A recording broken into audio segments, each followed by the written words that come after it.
ವೀಕ್ಷಕರೇ, ಕನ್ನಡ ಬಿಗ್ ಬಾಸ್ನಲ್ಲಿ ಪ್ರತಿ ವರ್ಷವೂ ಒಂದು ಹೊಸ ಜೋಡಿಯು ತುಂಬಾ ಫೇಮಸ್ ಆಗಿ ಮನೆಯಿಂದ ಹೊರಬರುತ್ತದೆ.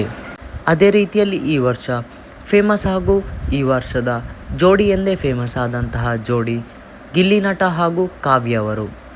ಇಂದು ದಾವಣಗೆರೆಯಲ್ಲಿ ನಡೆದಂತಹ ಒಂದು ಈವೆಂಟ್ನಲ್ಲಿ ಗಿಲ್ಲಿಯು ಗೆಸ್ಟ್ ಆಗಿ ಬಂದಿದ್ದು ಅಭಿಮಾನಿಗಳೆಲ್ಲರೂ ಕೂಡ ಕಾವ್ಯ ಎಂದು ಕರೆದಿದ್ದಾರೆ.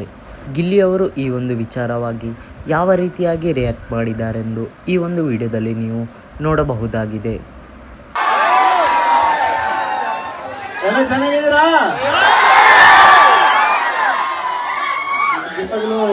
ದಾವಣಗೆರೆ ಮೊದಲನೇ ಸಲ ಬರ್ತಾ ಇರೋದು ಸಖತ್ ಖುಷಿ ಆಯ್ತು. ಕೇಳ್ಪಟ್ಟಿದ್ದ ದಾವಣಗೆರೆ ಜನರ ಮನಸ್ಸು ಈ ಬೆಣ್ಣೆ ಅಷ್ಟೇ ಮೃದು ಸ್ವಭಾವದವರು ಅಂತ. ಇಲ್ಲಿ ಬಂದು ನೋಡಿದ್ಮೇಲೆ ಗೊತ್ತಾಯ್ತು. ನಾನಿಲ್ಲಿ ಬಂದಕ್ಕೆ ಒಂದು ಫಸ್ಟ್ ಥ್ಯಾಂಕ್ಸ್ ಹೇಳ್ತೀನಿ ಅವರು